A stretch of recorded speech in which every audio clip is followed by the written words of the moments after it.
I reminded him of it 2 days ago. Maybe that wasn't soon enough.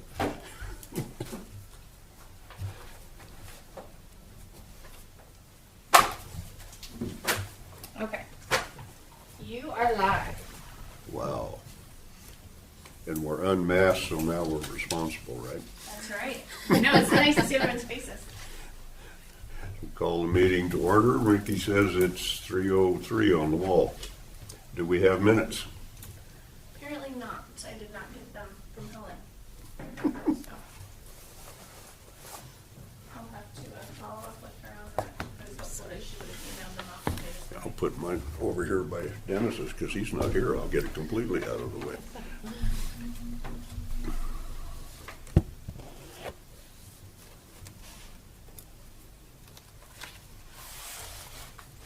Okay, in that case, we go to new business, planning board, bylaws, and membership. The only question, when we talked on the phone, apparently everybody had been accepted by the commissioners. All we have to do is get this and then we will be at 7, or what's the status there?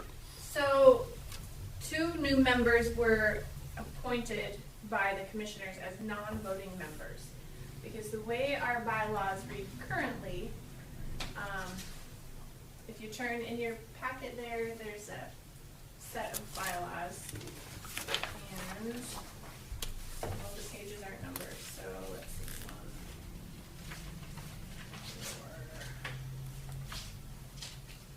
4. All right, so the last page. Right in. Oh, just kidding.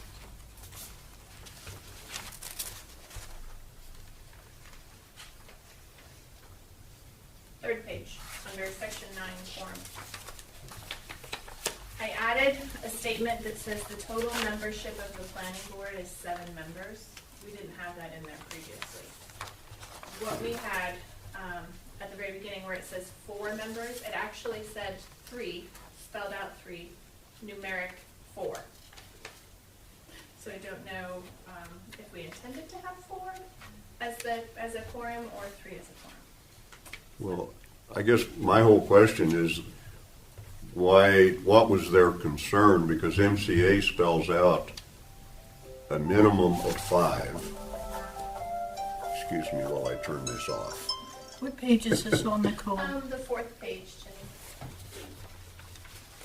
I apologize that this doesn't have, well, I didn't create it, so I guess I can't really apologize for it. But they stipulate, they don't put a maximum number, they stipulate 5 as a minimum, and a quorum is defined in MCA. So So, if we just reference that, are we not good? no, because our bylaws did not explicitly state how many members, and it was very unclear as to what a quorum would constitute. Where it said 3 spelled out, and then the number 4, members of the planning board will constitute a quorum. So that's, Okay. it was very ambiguous. And most likely, I'm not opposed to it, I just don't see where it's necessary. The MCA should take precedence, should it not? I guess I don't know. Our bylaws are pretty important. Okay. And if our If bylaws we say adopt them, quorum is do we 3, get to put a date on them so we know when they were written? If I can add a footnote for a date, if you choose to adopt, or if you choose to accept this amendment, of course, it will still have to go to the commissioners. But the amendment being that 4 members are a quorum and total membership is 7 members. Okay. Can we make a different motion? You can make any motion you want. I'd like to make a motion that we leave it at 5 members with 3 as a quorum.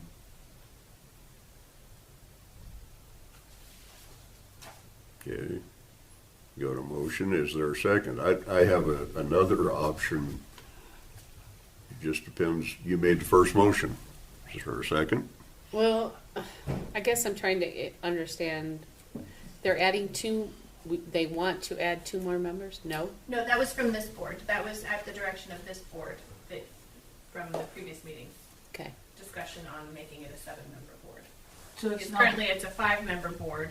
We have 2 applicants, and so the discussion was to make it a 7-member board. So I made the edits to the bylaws. Okay. But that does not mean that it's, Because my thought was, what I was talking about was MCA covers all the bases.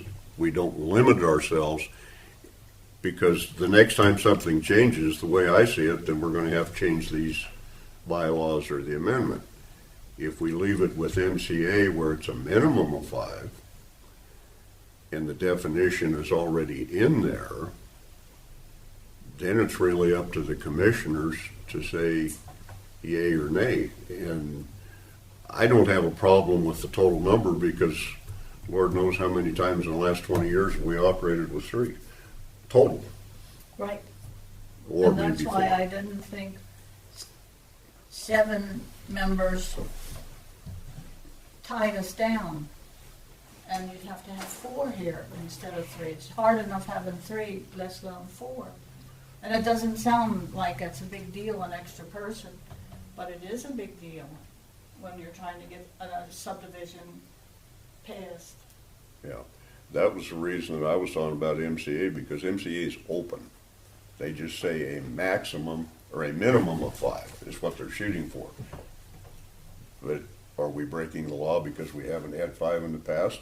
But they also define what the quorum is. It's a majority of the active members.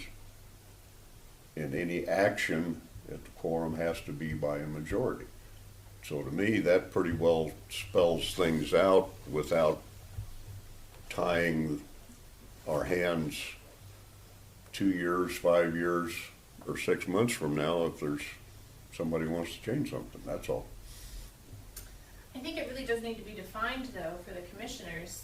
I mean, we could have an innumerate amount of applicants come in to Yeah. where, you know, what if we end up with a 10, 11, 12, 13 member board? I mean, That's up to the commissioners. but the That's commissioners not need to up have to us. a basis for making their decision. And so that's why the bylaws would state what constitutes a quorum. I don't think the commissioners can just pull a number out of their hat. They need to have a document stating what is a quorum. Thus the bylaws. Can we override MCA, Jeanette? We're not overriding MCA. Well, if we're limiting it, your 5 wouldn't do it. But what I'm getting at is your example.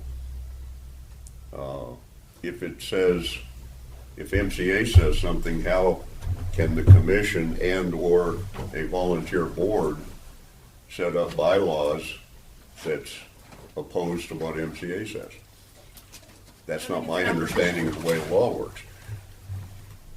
So I guess what I would tell you on that is, I have not done any legal research on this particular issue.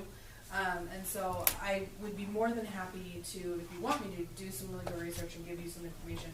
I haven't even seen this section of code that you're referring to. So it's really hard for me to just give you information without having looked at stuff. So I'm more than happy to do some research if you want, but if you don't want, that's perfectly fine too. Well, I don't really care much of anybody else. It's just, my point is, once we get volunteers up to some limit, yes, there's a number, but we've never had that problem Well, with too many I volunteers. think what she's trying to do is make sure that there isn't that problem, that we have a maximum number and a minimum number. Because MCA would always hold over anything. That Right. would be my understanding. So if MCA says a minimum of 5, that's fine. But I feel like we need to outline what we think is a quorum. If for some reason we cannot get 7 members, I still think we're protected by MCA as long as we have 5. But I don't want to end up, you know, Well, I think my personal opinion is, I don't have a problem with it. It just seems completely unnecessary to me, because it's already defined with the quorum, and the quorum says active members. In MCA, it's 761304.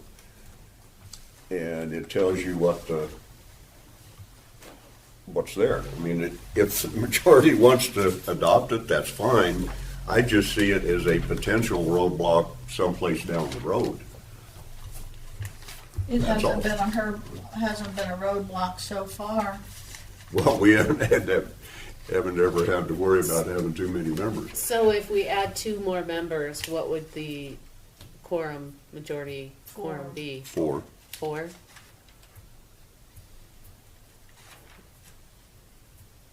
And there have been times we've been lucky to have 3. Mm-hmm.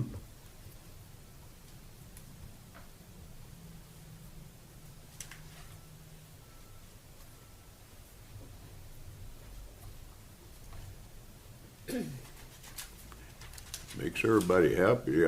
I'm still waiting. I haven't had a second, so we can put it up to vote. It just seems, let's move on with business so we can do the other stuff. I'm not trying to stop it.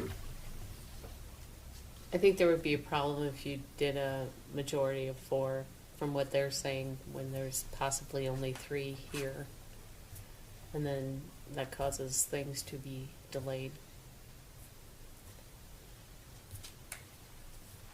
So is that a second to Jenny's motion? Can Jenny repeat her motion?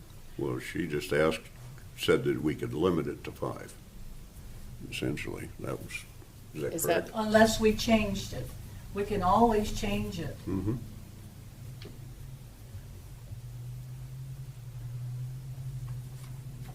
So I guess I'm not clear on whether or not that was a motion. I would make a motion that we keep the planning board at 5 members with 3 as a quorum. I will second the motion. Okay. All in favor? Aye. Opposed? Then I guess you get your amendment. So now we can go on to the old business being the regs.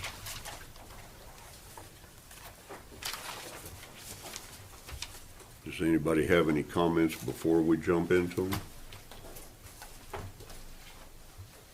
Has anybody read through the new draft? I got most of the way through, but what I was doing was checking from my notes and the markups that I had when I went in to see Jerry to give it to him. Okay. And I think I only have one question, and it was where I had a question, and it was on the floodplain. I left it up to what you said. Everything seemed, I got up through page 43, I guess, was where I was at. I haven't And I had a did chance to check look the at it. other, I checked, what do you call them, the supplements, because they'd be simple. We didn't make but 3 changes in there. And if Nicole would give me page 13, I think it'd work. Oh, which one? I was missing page 13, so I called Jerry to see what I was looking for was on page 13 and the ones that you Were made you on the for me. same page 13 possibly then? It may have gotten screwed up in the No copy. big deal. I have 13. Jerry told me another place it's there, so it's there 2 places, so we're covered. Okay. You know,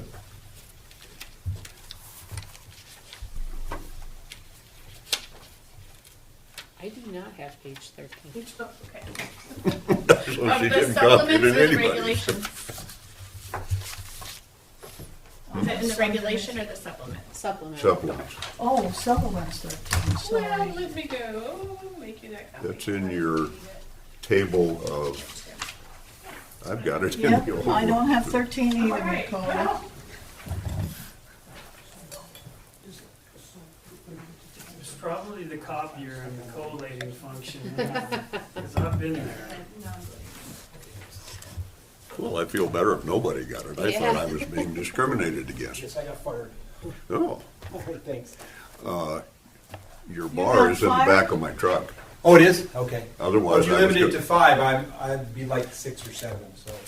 Oh, but we still love all of your opinions and, I love being here. I could be here. I could be a non-voting member. I yes, think that's Okay. what she said. that's Yeah. wonderful because we like all the other opinions and, If nothing else, Bill, what it does, it's an immediate, whenever the vacancy shows up, and we've had some You're literal, gonna call my- there I'll you take that go. number. well, no, I mean, Oh, literal points where, somebody will call you up and say, I resigned from the planning board. Right. Sometimes they call me, sometimes they call Nicole. Yeah, And I said, okay, no problem at all. well, here comes first alternate. so yours may not have It's just the good to know that there's somebody that's up Oh, it to does. speed It that's does. waiting in Okay, the wings. Thank you, ma'am. And being up to speed is the main thing, just so we can And you have function. yours. Can I ask a question on, I'm sorry to go back to this voting member thing. Can we have alternates that can sit in for a voting member when Oh. they're not here? as a member of the, I don't think we can have somebody sit in if there's a Well, like vacancy. today we're missing Den's in there. two. Could we have an alternate member sit in for when somebody's not alternate to vote? I don't believe you can. I would need to look at that. I know that we did have previously, and I should look at these bylaws, if any member misses 3 or more meetings, we ask them to step down. I don't know if I've that's- never seen where we can do that. I mean, it's, Not an you can alternate fill a situation, vacancy, but not on a daily basis I don't that think I'm that- aware of. I don't believe that these bylaws have anything in there. We had a past member, if you can recall, that she was a member for an extended period of time, but couldn't attend meetings. So we had to ask her to step down because it was actually causing us to cancel meetings. Because we didn't have a quorum. I don't see that in here. Can we have, one more question, I'm sorry. Can we have 7 members and only 5 voting members? Yeah, so the commissioners made the motion to appoint the other 2 members, but as non-voting members. And we could have the quorum at 3 then? The quorum would still be 3 because you're going with the voting membership. Okay. But under, what I would see under that, unless there's something that we can find, it would be because they're designated as non-voting. Let's say there were 2 voting members and 1 non-voting member. That doesn't constitute a quorum, I don't think. No, well, with 5 it wouldn't either. I mean, you're in the same situation if there was 2 or, yeah. Right, it's still, I mean, a minimum of 3 for a quorum. I guess I make a motion to look into this a little bit further. I don't know if I can do that, but You make a motion, all you need is a second, and then we get to vote. I don't know if someone can look into the legalities of it if we, because I think it would be better to have 2 non-voting members here in case, like you said, somebody steps down or they have to take over. At least they would be somewhat educated on what's going on, in my opinion. So specifically, what would you like to look into? The legalities of the law that Herb is referring to. If we can do that, and because of MCA law.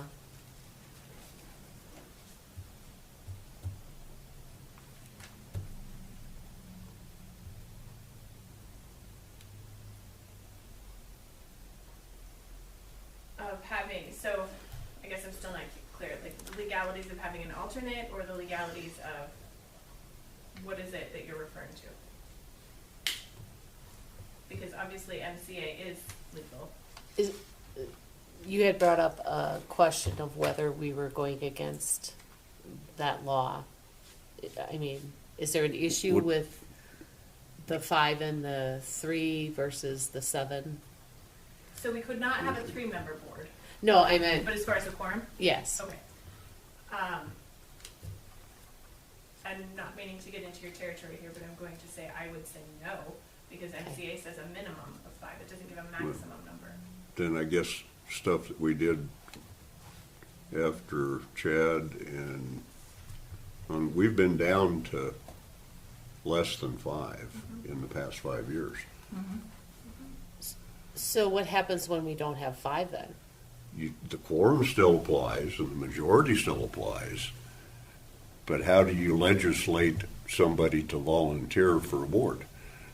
Correct. So if nobody steps forward and volunteers, you do with what you've got. As long as you have 3 or more, Okay. in my mind, you've got a board. Once you get to 2, you're probably better go to the commission and say, I want to dissolve it because we can't function.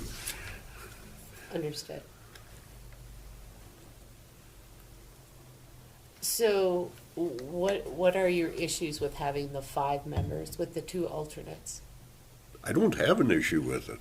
I just Oh, don't no, I think don't we, have an issue I don't either. think we need this, that's all. That was my only issue, because I think MCA already has it covered.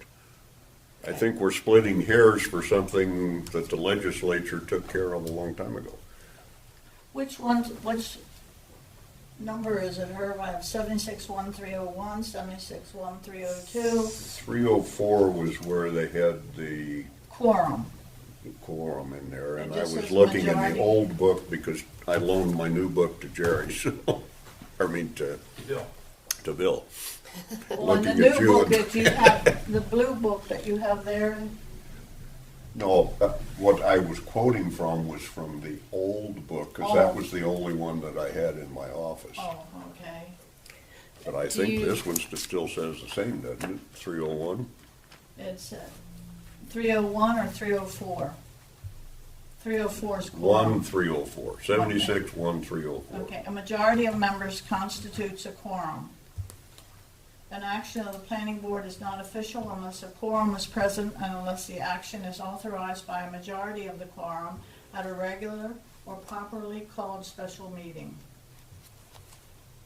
Period. Do you think there would be a benefit for having 2 alternates non-voting? Oh, no, oh yeah, that's why I asked him, it'd be neat, because like you said, they're always up to par on what's going Okay. on.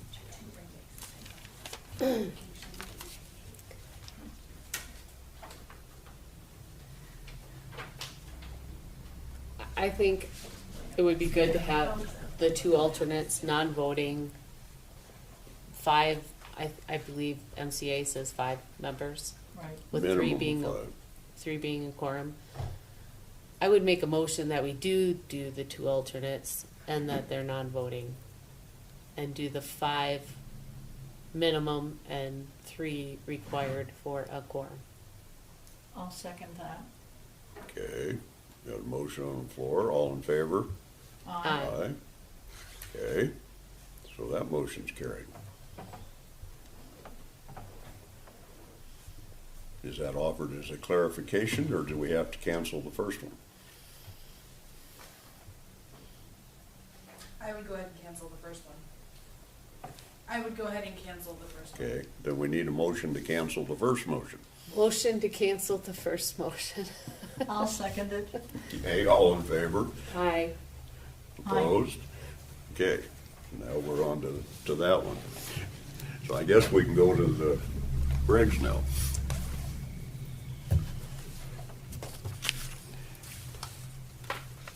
Since nobody here spoke up to begin with, do you have anything that you wanted to add, Jerry, from all of our conversation? You know, we've got the draft. Have you seen anything since that you have thought of? No, Herb, the challenge that I think we face at this point, one, the board needs to be comfortable with this draft, but as Herb knows, and Janny, I think you were on a call the other day, is we have a slew of new legislation that we all have to figure out how to incorporate into the regulations. And the Montana League of Cities and Towns, the Montana Association of Counties are doing trainings to give best practices about what they would recommend. We do to incorporate these into not only the regulations, but process for reviewing subdivisions. I wouldn't let the legislative stuff, the new legislative stuff, stop you from getting feeling comfortable with what's in front of you, because frankly, it's more procedural stuff than it is standards and regulations and whatnot. And rather than reinventing the wheel, having me go through the process of figuring out how to incorporate it into these regulations, we're pretty confident that the league and the Montana Association of Counties are going to do that for us, so we don't have to, waste anybody's time and money. So does that make sense? Yeah. Can I ask a quick question on Yeah. that? So in that call, they referenced giving out kind of some standard things for regs. Is that what you're referring to, that they're gonna give out those standard regs? Yeah. Okay. And so what we're talking about specifically is that we had a training, was it yesterday or the day before? Tuesday, Senate Bill 174. It really affects Nicole and me more than anybody in the review of a subdivision. To be honest, you just have to be much more detail-oriented in documenting how you make a recommendation and the conditions of approval you recommend and how that ties back to the review, the regulations, and everything else. But that's something that's going to have to be put into regulations saying, to comply with Senate Bill 174, we're doing X, Y, and Z. You, as a board, could get really bogged down in that right now, and I don't think you should do that yet. I would feel comfortable with what you got in front of you, because there's at least 4 other bills that affect the Subdivision and Plating Act that we're going to be talking about. I mean, I think on the call the other day we had 120 people. That's pretty amazing in my experience. I've been doing this for 22 years, and to have 120 people on a call to figure out what to do with a bill says a lot. So we're not alone in this.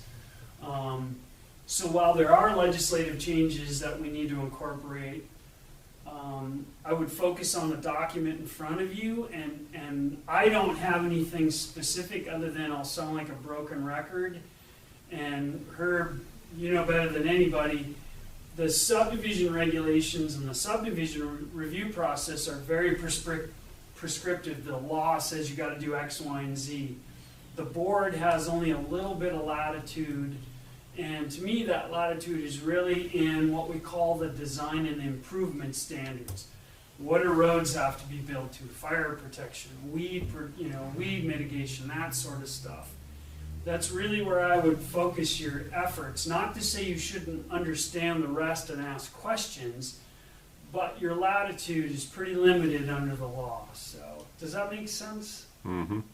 Well, I've got a 2-pronged question, because you and I have had this discussion before, and it's very similar to what we talked about in terms of referencing even in these, because of the specific improvements, like the latest revision of the Public Works Standard, because that's something we adopted a couple of them back. Right. And the same way with AASHTO, because there are a couple of things that refer to AASHTO.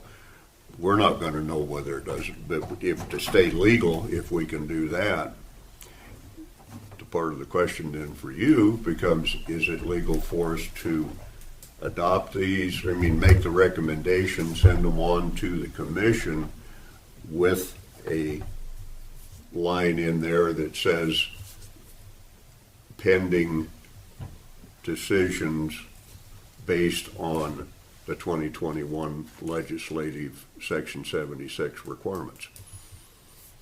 Well, I mean, there's definitely, I haven't spent a ton of time looking at these, and I am definitely going to need to look at them. And from what I'm hearing from all of the stuff from this legislative session, there is quite a bit of change. And it seems to me like getting that change into your regulations is better than not getting it in, if that makes sense. Because then, we have we have them up to date with what the current laws are. So as far as, could you pass it and then kind of let it sit? I don't know. My thought would be it would be better to get it ready here and have it fully ready here before we pass it up to the commission. That would be I'm not talking about letting it sit, because I'll have to go look, but I think our last revision on the subdivision regs was what? 2012. That's what I thought. Yeah, so we need to get moving on this. Get these in with the idea that anything contradictory, essentially, we can't change anything by law in my mind. Anything that the legislature came down is going to effectively be in here. If we need to readdress them at that point in time, but we don't know whether it's going to be 3 months or 6 months before we get that. And here we've already been 9 years, skipping over legislative sessions, I would be in favor of getting this in while it's fresh in our memory, get it to them so they've got something to work with, and then between you and Jerry and everybody else, it's a question of, do we need to change something that's in here? We know we're not going to contradict MCA in anything we put in. But what I'm looking for is a way to move ahead so we don't wind up having a similar discussion in 2023. Yeah, yeah. And what I guess I would tell you is that this is one of a high priority for me to get to and to get done. And I know they're doing those trainings, and so I'm doing some learning and getting up to date on what these new laws are. So I don't think that this is going to sit till 2023. I think this is going to sit for a couple months to allow us to get up to date on what those laws are. I just want to make sure, the Senate bill we were talking about this week had some had some requirements that we're going to need to be following. And I think it's better to have that in your regs and have it so that, everybody knows what needs to be done. And it's not just you that knows, the public knows, commission knows, everybody knows what needs to be done. So I do think that we should look at the new legislation and make sure new legislation is appropriately reflected in the regulations, especially if we're passing it now. The Senate bill that we were just talking about this week was 174, 173? It's one Senate Bill 174. 174. That one is already in effect. So it went into effect at the beginning of May. And so even anything that currently is sitting in your guys' queue is already being affected by that bill. And so that's why I say it's important that we have everything up to date when we're passing it. May I ask a million questions? Number one, what is 174? I'm not expected to vote on this without looking at it? No. No, I know. I'm supposed to study this. How long do we have her to? All I want to do is get it, I'm not putting limits on it, I just want to get it to the commission, try to get a decision. Are we going to forge ahead with what we have and give something to the commissioners? Because I, for one, inside of 2 weeks, I will have forgotten everything that I wanted to add or wanted to delete, and then I have to go read the whole thing all over again. I just like to get done with what we've got, put it on the table and say, there it is. I think we should go ahead with what we got, and then when they have the laws or the bills that have changed it, just make amendments to it at that time. Yeah, and I don't think there's, other than the boilerplate very early in here, I don't think we're going to find, from what Jerry tells me anyway, there's very little that's going to be in front of Section 5. After Section 5, it's all going to be in the Right. application. What is 174? So it's Senate Bill 174, and essentially what it does, I didn't make copies for everybody. I can make copies. Essentially what it's doing is it's changing your local subdivision regulations, and I haven't prepared a full presentation on this. Sorry to, but Just basically. Basically, there's things in here I know on how you're going to handle covenants, but there's also one of the bigger things in here is what's going to be in different approvals and in keeping track of those different approvals. I'm looking for the language right now. If you give me just a second. Sorry, I just want to quote to the right language here. And of course I'm not finding it.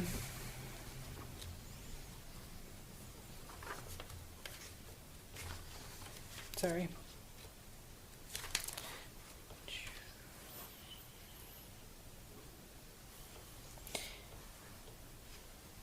So,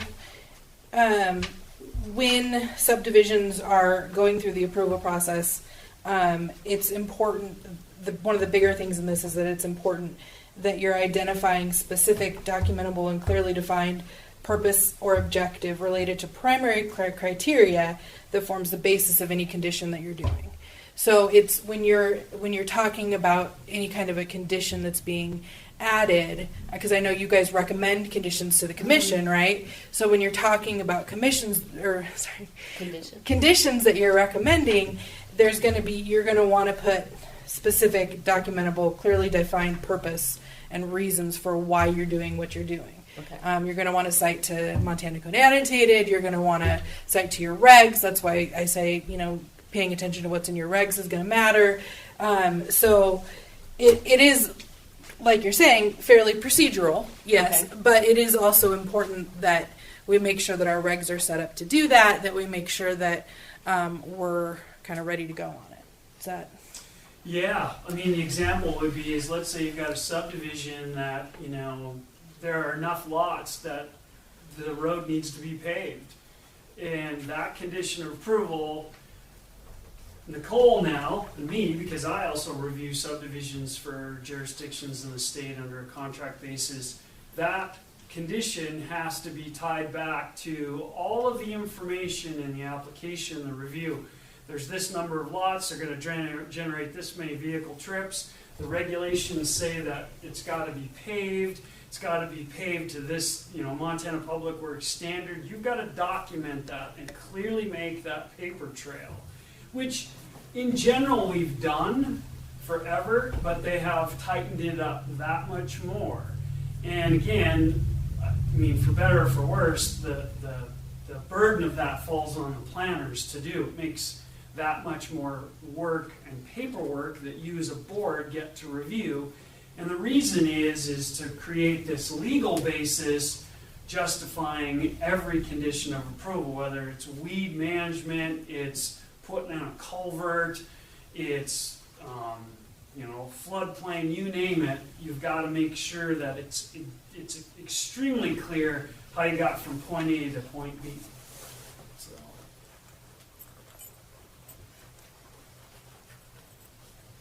And that's just one of, I think, at least five bills that affect the Plating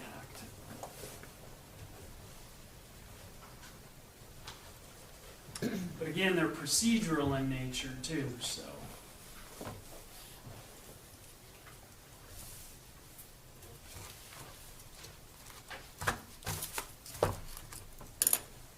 So I think we should go ahead with the regulations that we have in front of us and then make amendments or adjustments as we find out. Okay. But Jenny has a good point. I requested some early, and even I didn't get all the way through it. Do we want to forge ahead until everybody has read through everything and checked their notes? I think we should have time to read through this, because I haven't had time to read through it and Yeah. just got it. Well, So I do not dispute that at all. That's the question. My only thing is not that we get it done today, but that we get it done at the earliest possible time so we can get it to the commissioners. I agree. I don't have a date in mind. I just want to forge ahead. If we're going to do that, then we need to say, yeah, we'll meet weekly until we've come to something to at least pass on to the commission, to a stopping point, whether it's waiting on the House bills and, legislative stuff or whatever, that all of this will be dead as far as we're concerned unless there is a legislative dictated change. That's what I want to get to. Jerry, are there any classes, like in 2006 and all, there used to be a bunch of classes that planning board members and all went to, planners, to get a heads up on some of this stuff. Are there any of those scheduled? The planning board can participate in any of those calls that we're doing. They're open to the public, and actually they were supposed to have recorded the one that was done on Tuesday, and if we can get the recording, we can send that to you. We can send you the Zoom link. to the next one, which is next Tuesday. The other thing that would be good, although she's gonna be buried, Tara Depew would be a great resource to have come in. I suspect she's gonna get pulled 10 ways to Sunday from everybody because of all these changes. Tara would be a good resource to have come in, just because of her legal perspective. She's been a land use attorney for Mako for years and years and years. There is the Community Technical Assistance Program at the Department of Commerce. They've got some relatively new staff, so there was a day you could have leaned on them. Maybe in the future you could. So I would argue that Tara and Mako right now are probably the best resources. And again, those classes that they're doing. The only thing I would say, Jenny, is because it gets, and Jania can attest to this, gets very technical. What they're doing is it's geared for those of us folks that deal with this on a daily basis. Not saying you shouldn't listen and participate, but if you do, don't get frustrated because they're acronyms and now they're into professional legalese and stuff. That's the only downside of like the call we did this week. So it might be easier just to go through and approve this, and then as things come up, Make we work amendments. on them. Instead of getting totally confused. Yeah, so it's, you're in a tough situation just like, all the jurisdictions now. We are facing immense growth pressures, which there's good and bad to that. I am not being critical about the development we're seeing, but the reality is Broadwater County, like many counties, you're operating under very old subdivision regulations. One, they don't comply with statute. Two, your design and improvement standards, whether you agree with high standards, medium standards, or low standards for roads or whatever else, your standards probably don't meet the needs you have for the type of growth you're seeing, especially in the south end of the county. So now here we are in this classic example of, and I have seen it for 22 years, jurisdictions are working on updating their subregs, they're almost there, and then the legislature makes more changes, and then it's that, should we incorporate the new changes or push forward or do a combination of two? And it's a damned if you do, damned if you don't situation, to be honest. You always want the most up-to-date regulations to protect the county and make sure you meet statute, but it takes more time. And in the meantime, you're going to see subdivision applications that are going to be reviewed under the old regulations, meaning the old design and improvement standards or the existing ones. And that could have ramifications down the road for the county and the taxpayers because roads might not meet better standards and stuff.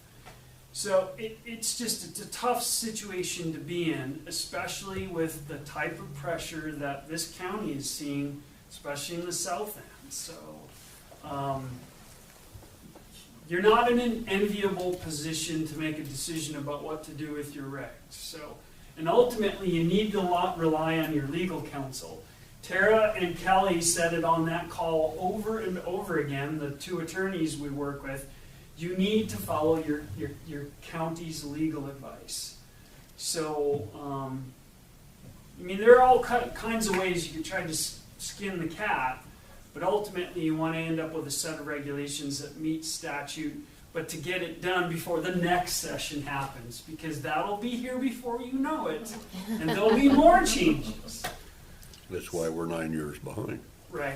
I know. No, you're not alone, though. You aren't alone at all in this. And this session has made it even, and I don't want to use the term worse, but it's going to make it that much more complex for those jurisdictions who are operating under 2006 or 2009 regulations. So, one thing you could think about, but again, you've got to follow legal counsel's advice, is let's say you're going to need more time to work through the legislative changes. If you decide you are comfortable with your design and improvement standards, and I know you haven't finished looking at them or you haven't even looked at them yet, you say, okay, we still have to work on all the procedural stuff, but we like the design and improvement standards, and our recommendation is that we want the commission to incorporate these into the existing regulations, update those. I mean, you can do that. I mean, there's still pitfalls, because you're probably not going to be able to perfectly dot the I's across the T's with process and stuff, but that's one thing you could think about. But again, the county attorney's office has to be comfortable with whatever you do, so. That's what I was talking about, because I can guarantee you the T's aren't crossed and the I's aren't dotted on 9-year-old standards. Totally.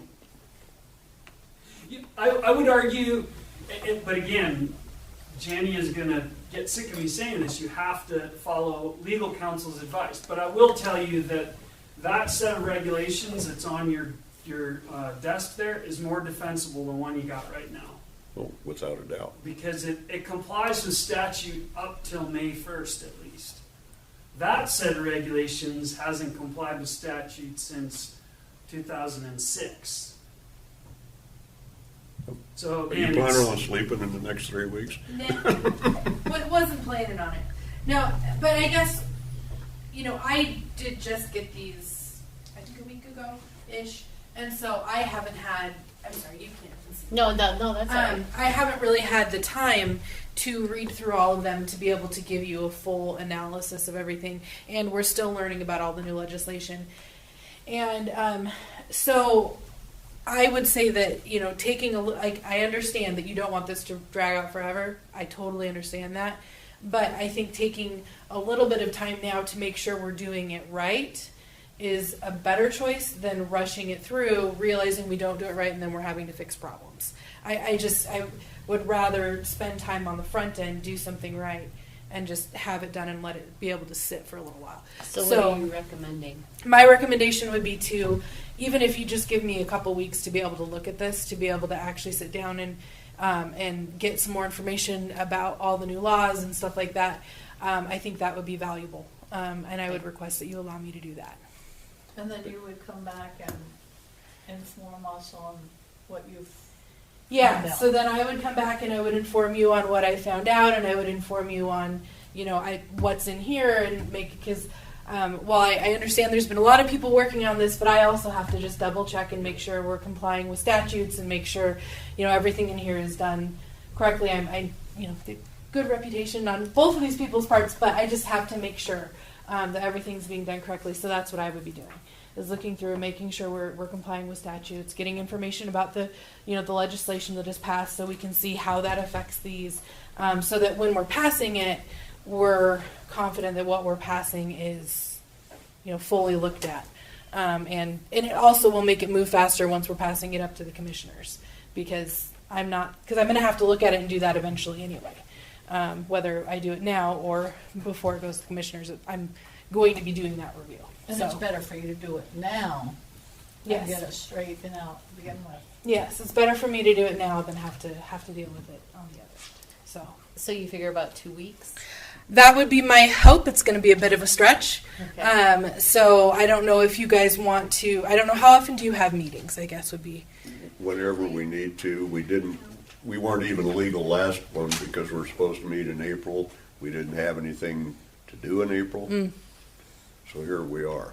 So I guess my question is, or proposal would be, you pick a date and you tell us when our next meeting's going to be, so that we can get these things answered Yeah, and proceed. yeah. It's not say we won't have one before if Nicole gets a subdivision. Yeah, absolutely. And if you do, yeah. That- What I guess I would suggest then is maybe give me 3 weeks. I'm a little nervous too, might be a little bit fast, and so maybe give me 3 weeks to get to it, so that I can. It's May. So if we did something like in June, the middle of June. Yeah. Give you a little bit more than 3 weeks. Let's pick a date before we leave so that everybody's on the. I know the first Same. week of June I will be in a jury trial, so I won't be available the first week of June because I. What about June 10th? That's 1 month from today. Let me look. That should work.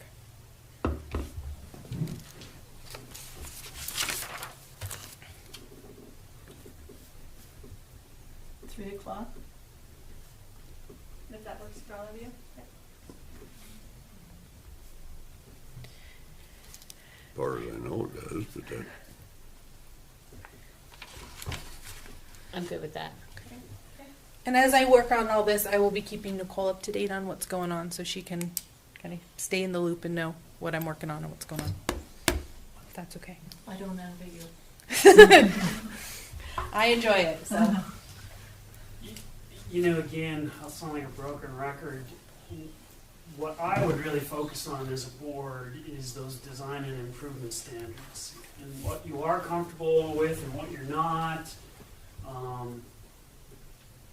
mean, again, knowing that those standards are meant to help mitigate impacts that are identified in the statute. So again, I'm going to quote chapter and verse, is that when you review a subdivision, those conditions of approval are meant to mitigate impacts to local services, public health and safety, the natural environment, wildlife, surveying, legal and physical access. And I know we all have different opinions about, you know, what level those standards should be, but that's really where you have most of your flexibility. So, and that's actually where most of the contention comes, is because roads are expensive to construct. Water supplies, fire protection water supply tanks are expensive. So, I mean, time is money, but as you know as well as I do as a board, having looked at subdivisions, it's those are very contentious issues. So, Can I ask a question along those lines? And maybe it's in here, and because I have looked through these, but I have not read them cover to cover. The road payback formula. I know that the planning board, we talked about that at one point in time, taking in Lewis and Clark counties payback. I'm sorry, not payback formula. Proportionate share formula. right? Is that in here somewhere? Did I miss it? Okay. It is. It's and the discussion we had with the board early on is that while it may not be perfect, somewhere in the 40s, And I do know 50, that 55. I missed your last meeting. I didn't miss it. I was in Hawaii. I didn't miss you. Yeah. well, you know, it's not probably the perfect solution to the issue. The fact of the matter is Lewis and Clark County paid approaching $1 million in litigation over road suits and subdivisions. And this was the result after that of trying to come up with a way to determine a proportional share for subdividers to help pay for road construction. And, you know, to date, there's been no litigation. It seems to be working because subdivisions are moving forward. I would argue that with the size of some of the projects we've seen in the Helena Valley, that if there was a legal issue with this, there would have been litigation. It really is a proportional calculation that a developer is only paying for what their subdivision actually, the impact that their subdivision proportionally has on a road. And these are, and to bear in mind, this deals with existing roads, not new roads in the subdivision. New roads within a subdivision are a developer's responsibility. This proportional process deals with those impacts on existing roads. So if a subdivision is going to add 400 vehicle trips on an existing road, this process is meant to help calculate what the developer would need to contribute to put basically into a fund to bring that road up to a standard in the future. And it has to be for that road. It's not just thrown into a pot of money and then spread all over the county. So it's a very precise process, and it's specific to an individual road and an individual subdivision, with the thought being that ultimately when enough money is collected that from multiple subdivisions, that money is put into bringing that road up to the standard it needs to meet. So I have another question on this, not necessarily attributable to the subdivision regulations, but more of a process question. Lewis and Clark County, I know they're doing this, you're very familiar with that process. So they have numerous accounts, road accounts then, so road A, B, C, D, if they're paying into these accounts. How do they cash out those accounts? You know, I don't know to date. I don't think they've spent any of the monies, because the reality is this formula was put into place, I think 6 years ago, 7 years ago. So we're probably just approaching the point that you might see some of those monies being used for the roads, because as we all know, road construction is extremely expensive. For instance, Lake Helena Drive between York Road and Lincoln Road needs to be upgraded, and they've just started collecting monies from subdivisions for that. And I think at one time it was $1.5 million to upgrade the road. So it's a ways out. It's an imperfect but better way to deal with road issues. It's just going to take time to build up the funds to make those improvements. They're not going to happen overnight. Whereas in the old days, places like Lewis and Clark County would just be like, well, it's your problem, fix the road. And people did that until there was enough money involved that litigation was a better alternative. And to their credit, the county was violating essentially United States Supreme Court decisions with regards to takings. So they assess this beyond county roads and public roads, Yeah. subdivision roads? All roads. Okay. As long as it's a public road, it doesn't, as you know as well as I do, you hear the argument, well, it's a county road, the county should upgrade it. Well, that's great in theory, but the Subdivision and Platting Act is clear that if you're doing a project, you are responsible for a proportional share of impacts that can be identified. And the reality is that's the only way those roads are ever going to get upgraded is if those proportional impacts are put on to the developer, i.e. ultimately the homeowner who's going to buy the lot, because that cost gets moved down to those individuals. We know that. Until we have much higher tax bases or, there's a change in our taxing mechanisms from the state, I just don't see any other way that that's going to happen. Does that make sense? So my very last question regarding subdivision roads, the county does not make the improvements or perform the improvements to the subdivision roads. You said that you have not experienced that or don't have knowledge of whether or not Lewis and Clark County, anyone has called on those funds for subdivision roads. My thought would be an HOA. If they are ready to perform some road improvements within the subdivision, can they request those funds from the county be paid to the HOA? And I'm not expecting you to answer this. These are just Right. questions I have more as far as process. So my understanding, and I could certainly talk to the folks at Lewis and Clark County, my understanding those funds will be used by the county and by the county road department. Well, in the future, when they get ready to do a project, it'll go out for bid, people will bid on it, the monies will go from the county to the contractor to do the road upgrades. Because they will be for external roads from within the subdivision.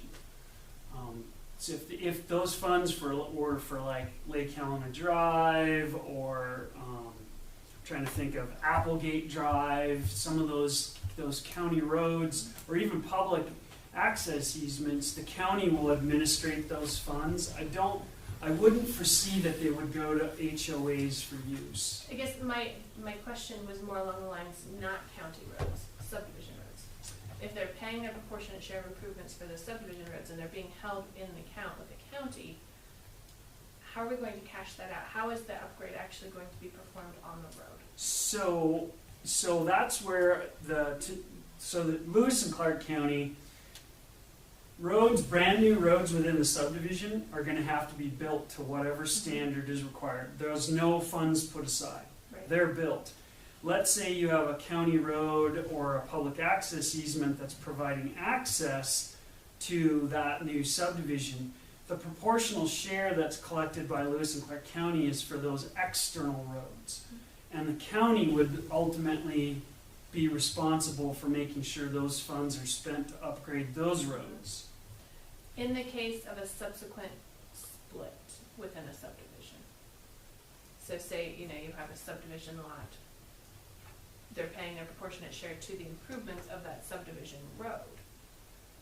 Could then, I understand what you're saying with the county roads, Got the it. county taking those funds, and so sorry, I was not very clear in my question. How are we cashing out that fund? That's a good question with regards to within a newer subdivision. Right. I don't even know, I would be surprised if Lewis and Clark County's even encountered that thus far. That's a good question. I don't know the answer to that. I would assume you gotta go through the same process, and the county would collect a proportionate share, goes into a pot of money. How those funds within the subdivision would be allocated for road maintenance, I don't know. And I'm asking this specifically because we just had this case, and I have the HOA president requesting those funds to the HOA instead of to a separate account, because they're doing road improvements, so. And you could write that into your regulations. You had a question. Well, my question is, has there been any talk yet, or when are they gonna start making the county come up with the money to do what they gotta do? Because I could see myself being a developer and a homeowner, and I pay my share, and then my grandkids are still living on my property, and my road still isn't developed. These funds are sitting out there. Has that come up yet, where somebody says, hey, legally, if I get a developer paying money into this fund, this pot of money, there has to be some kind of estimate on when are these funds gonna be used and when is this road gonna be upgraded? Because everything since I've been sitting here is, they're just sitting out there, and after 20 years, we give it back. Yeah, I don't know. Again, Lewis and Clark County's process is so new that I don't know. But see my point? Oh, yeah, totally. I'm paying to get my road upgraded, Yeah, no. and 2 legally, generations later, it's still not upgraded. yeah, I think from a taking standpoint, I don't know this for a fact, but I'm sure there's a timeline in there somewhere. Because if you collect monies and you don't use them, or they just sit there forever, you're gonna get sued, you're gonna lose in a court of law. If I'm a homeowner in the subdivision that paid the price, because the costs got, Exactly. rolled down to me, I just don't know the specifics about how they're implementing the upgrades, so. And what I will tell you, I have done a little bit of legal research on this, but not a ton. But what I will say is that there needs to be a plan to use those funds for something. You can't just, you can't just say, oh, we're gonna make you pay, but not have a plan to use the funds. But I don't remember there being an exact timeline in that in those case laws that said you have to use it in a certain amount of years. There- I could look it up to find out if I just. In my reading of it, Janine, everything has a 20-year sunset on it in MCA. Yeah. Well, this is an MCA. I'm looking at case law, so it's a little different. But I guess what I would say is, if we are taking that money, there does need to be a plan to use those funds. It seems like there'd have to be, or somebody's gonna file a lawsuit against it eventually if it keeps growing, because you're sitting on my money for 20 years, and I'm driving on a crap road that I paid for, my share. I would think that, as part of that process, they also have to make a determination, do they anticipate they're gonna get enough funds to upgrade the road to the standard? Or if they're like, this is a one-off project and we're gonna use the money to grade and mag chloride this road every year. And how they're doing that, I don't know, because some areas are gonna see continued development, you'll probably grow a big pot of money. There might be subdivisions in places where it's a one-off, they collect $50,000 and nothing else is gonna happen. They gotta use the money for something. They might not be able to bring the road up to typical section number, blah, blah, blah, but they could grade it, mag chloride it, or do something. I don't know the answers to those. Well, and what the statute says on that is that they have to be paying a proportionate share of improvements that are necessary as a result of the subdivision. And so it's not necessarily that you can say, out 20 years from now, we might want to chip seal this or something. You need to be able to say, well, because this subdivision is going in, we are going to need to make this improvement, and so you're going to pay a proportionate share of the cost of this improvement. And we're not doing that now, right? No, I don't No, think so. we're just taking the money. Right? So, I mean, it's, I Well, think it's we're something taking somebody some should people's say, money and hey, if not this is coming others. down the road, somebody's gonna file a lawsuit. We need to have a plan for how we use this money. Well, and the other thing is, some people have to pay it, some people don't, when they do subdividing here. And well, and It's what very, Oh, I guess what I would say to that is it depends on if a road needs to be improved or not. Right. Say somebody's putting in a subdivision and a road does not need to be improved, then there is no proportionate cost of an improvement because no improvement. there's two subdivisions that went up, on this county road. One subdivider had to pay, and one subdivider didn't. Okay. So I'm not sure. I think there's a problem with how it's stated and knowing what has to be paid and who has to pay. Okay. So it seems like maybe that's something we need to deal with in the new regs. I mean, Oh, obviously, exactly. there's a portion in here, but I mean, it should be, it should be clear. Yes, And it should yes. be, fairly assessed. Does that make sense? It should be, anybody who, it should be handled fairly, I guess. Right, and do we have to have a formula like this? You know how we have the fire fees? I think it's $1,000 per lot. Can't we come up with a different formula that says, okay, you're putting in 20 lots, you're going a mile down this road, you know, so you have 20 single-family homes. Do something with that and have just a set fee per lot. I would suggest the formula. Why is that?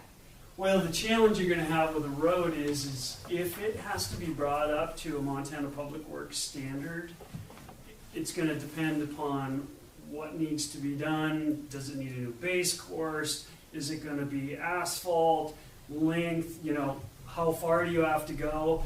And if you just pick a number, you won't cover those Well, the costs. number would be based on the number of miles that subdivision is down the road, you know, how many homes they're putting in, because the traffic there is the traffic there. They're just adding more traffic based on the number of lots they're putting in. But it needs to be like, the problem is that we also need to take into account the people who are already using the road, how far you're traveling on the road, the costs of the different improvements that you're needing to make. There's a lot of different things, and so that's why a formula helps you, is that it will take into account all of those different things to make sure that you are actually getting to a proportionate share. That's ultimately why I would say a formula is your best bet on that. Well, it would be a formula, it just wouldn't be requiring all these, what do I want to say, hiring all these engineers to do all these, Car counts. Yeah. yes, thank you. Yeah, but I think the value of the car counts is it tells you how many people are using the road. But you And don't so need it- an engineer to do that. It's I true. could do it. Well, it's true, but you know, you also have to. It's not just the new subdivision we're concerned about. It's all of the other people around. You know, all of the other people who are using this road. Right? We've got, say, a new subdivision going in, but say we have 2 subdivisions beyond that who also use this same road, and so we're needing. This subdivision is going to pay their proportionate costs, but we have to take into account that they're not the only. They're not going to pay 100%. There's these other 2 subdivisions using this road, so we have to figure out proportion. And as far as your car count, if somebody is going down to the lake, it's summertime, you're going to have a much higher car count than you would have in wintertime. So, I mean, I think that's something we could take into account, but I think that we need to take into account a car count. We need to know.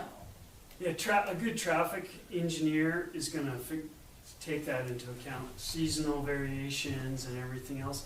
I mean, I know it seems overly bureaucratic, but one, it makes it defensible for the county, and it also provides a real rationale to the developer. Why do I have to pay this? If all I'm gonna say is, and yes, I work for an engineering firm, but we don't do private development. It takes time and money to hire engineers to do that work, but it's defensible for the county and it's defensible for the developer.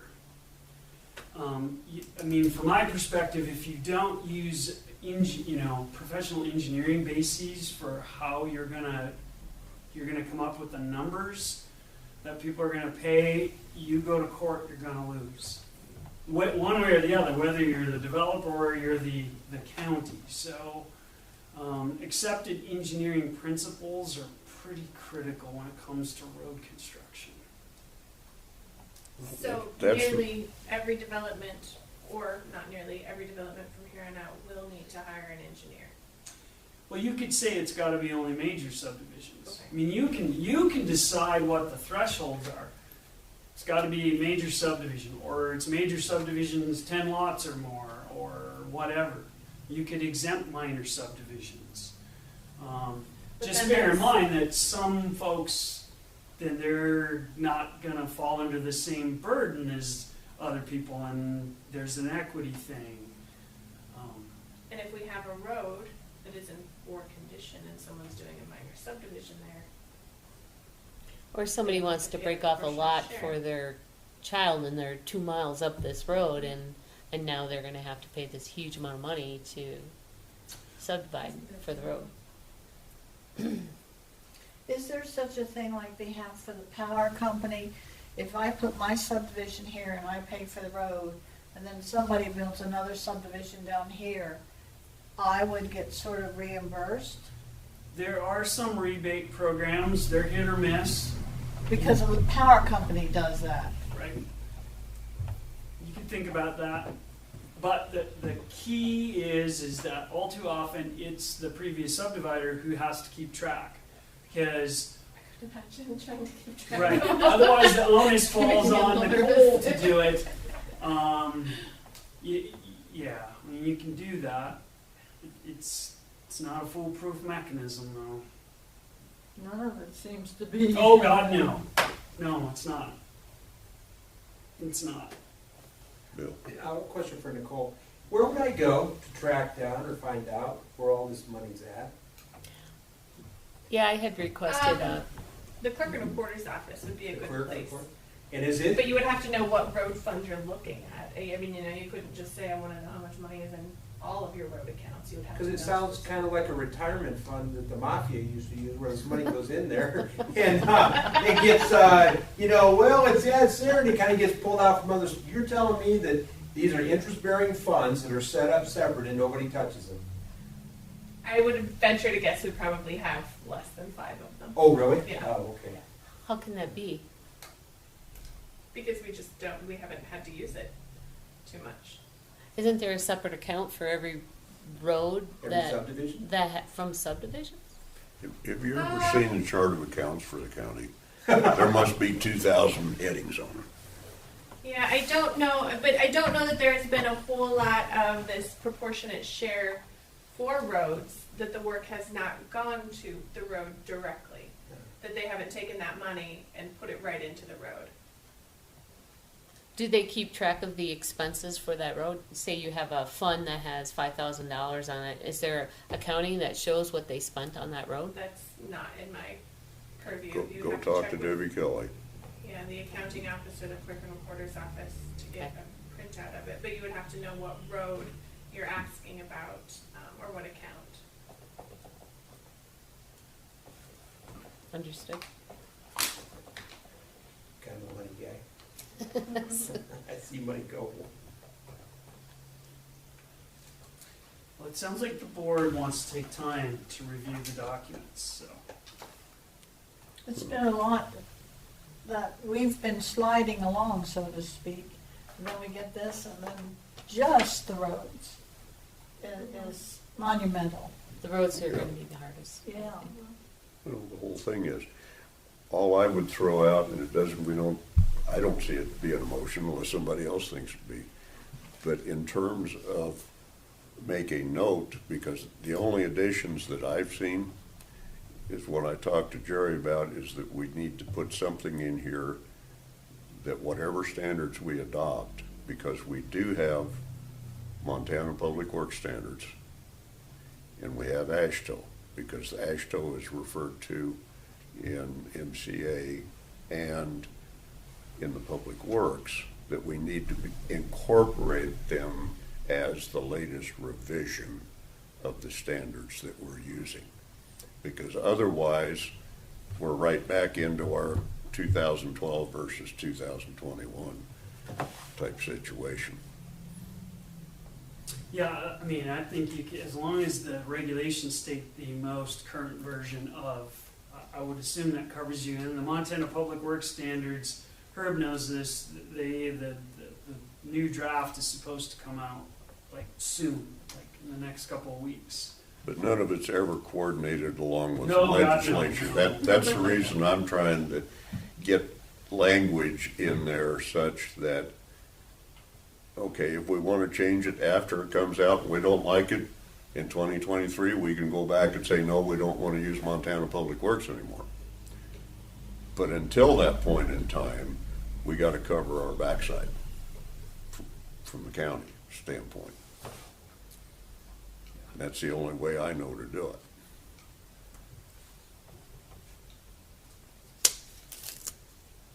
And I don't think you have to make a motion to that effect. I think that I wouldn't just be an think so, edit but that you wanna that's see. more informational to the other participants, that to me, I've got it written on the front of mine. But that would be one of the changes that we would make to your, and I'm not saying I'm still 30 pages shy of being through Right. all of it. It might be in there, but just so that we've got something of that nature on it. And the only thing that I've had, since you are sitting right here, a good opportunity to ask the question, gotta find, had to do with floodplain in here. When it got up to it, I had to note something that we were going to delete something unless you could defend it from the floodplain standard. Doesn't Standpoint. Sean handle that? No, No. Jerry does. Right there. Oh, Jerry does the floodplain Yeah, now. John doesn't do anything anymore except the city. Oh, really? Boy, where have I been? I gotta find mine. Page 51. That sounds like we might be in. I was just going through both sets of books, and I had a note in, you talking about 51 and the new ones? Yes, okay. Yes. Now let me find the corresponding one in the old one, because I had a note in there, something that we were going to delete certain paragraphs unless you could defend them as required for the 5D floodplain. And that way we can all be up to speed on what's.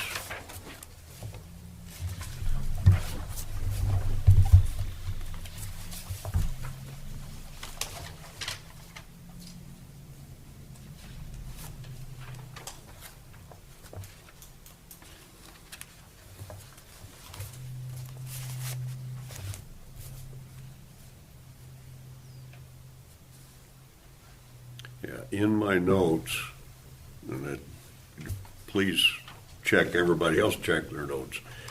This was from the meeting in February. I said page 59 through 62, which was the floodplain provisions. What I had in the old book, in the Richland that we were using as an example, I had drawn a line between small a and small b under floodplain, and I thought we were deleting everything over to 5E. I'm not saying that we voted on it or anything, that's just what I wrote down. I remember that, I just can't find it. Page 59 to 62? Yeah, Well, that in was the old Jerry's. standards. Page 51 in the new, in Jerry's updated version. Roman numeral 5D. So I think Nicole and I would have to tag team this. I mean, from a floodplain administrative perspective, people, I mean, you would want during the pre-app, if you're relatively confident that the property is flooded, you're gonna wanna know whether it's flooded, and you're gonna want them to identify those areas on the property that would be underwater during a 100-year event. I actually deleted much of. No, I saw, you deleted quite a bit there. That- Yeah. What I left. I was looking more for your explanation because Oh, I have so- deleted so more essentially in what- mine than what you had. I'm So not- essentially, what I left her is that if a developer comes in, they have a piece of property, it's likely it floods, they have to do an analysis to show the areas on the property that flood, and that any new lots would have to have building sites outside of that floodplain. The reason that their analysis would go to DNRC is because DNRC does those evaluations for free, versus if you have me and my engineers do it, we send a bill to the county to do a review of those floodplain analyses. Hence the language about sending it off to DNRC. Okay, well, that makes sense. Yeah, It just didn't match what I had in my notes. right. I have no problem with that. The idea of it being available for free is good. Yep. And the only place that I can think of in recent memory where we've had anything like that would have been Elk Ridge. They took the 3 lower lots and built house pads out of the floodplain off of Mud Springs. Right, that wasn't the designated floodplain though. Well, it wasn't the same as, it's not a federally designated floodplain, but it was in reality because the lots were lower than the box culvert on the highway. Right. And in general, this language is going to cover those areas that aren't covered by a flood insurance rate map. Those are the maps that FEMA creates for floodplain. This is for an area that isn't necessarily mapped, but everybody's like, that pasture's under 2 feet of water every other year and they want to put houses there. If you know it floods for whatever Okay. reason, you would simply want them to do an analysis to identify what areas flood and what doesn't. So in the instance of the You know, village, I, of Oak, that would. I have no problem with it. It didn't match my notes and I wanted to make sure that you had the opportunity to explain it like you Yeah. did, and now then everybody's on the same page, hopefully. I mean, in general, you won't use this. If someone's subdividing, a piece of wheat ground that hasn't, sees about 2 inches of rain a year, you're not gonna require this. It's down in a gully that people are pretty confident that it's seen a lot of water, that's different. Okay. And it definitely simplified the language. The language that was in the Richland County document, addressed the Yellowstone River, which if you've seen the Yellowstone River down around Glendive and Sydney when it floods, it's ugly, and there was no need for all of that language in there, so. I agree. Does anybody else have anything they want to add? Otherwise, I would entertain a motion to set the next meeting for the 10th of June and for adjournment. Let me check if there are any comments before you make a motion to adjourn. I'm not making the motion. I said I would entertain a motion. I'm telling these two ladies, don't make a motion to adjourn just yet. Okay. But you can make a motion for the next We meeting need date. to make a motion for the meeting before we Okay, adjourn. we're good. We're good. I make a motion that we whole set floodplain the thing next makes meeting me in sit up. June. I fought that I believe battle June about 10th. 15 years ago. Yep. I second it. I'm the one that you remember All in on favor? the phone call Aye. where I Aye. said, yeah, I paid like 10 Opposed? grand for an X-ray stay Okay. Oh, up Deep Creek? Now I think we can adjourn. on the Missouri. Still need a motion for it, though.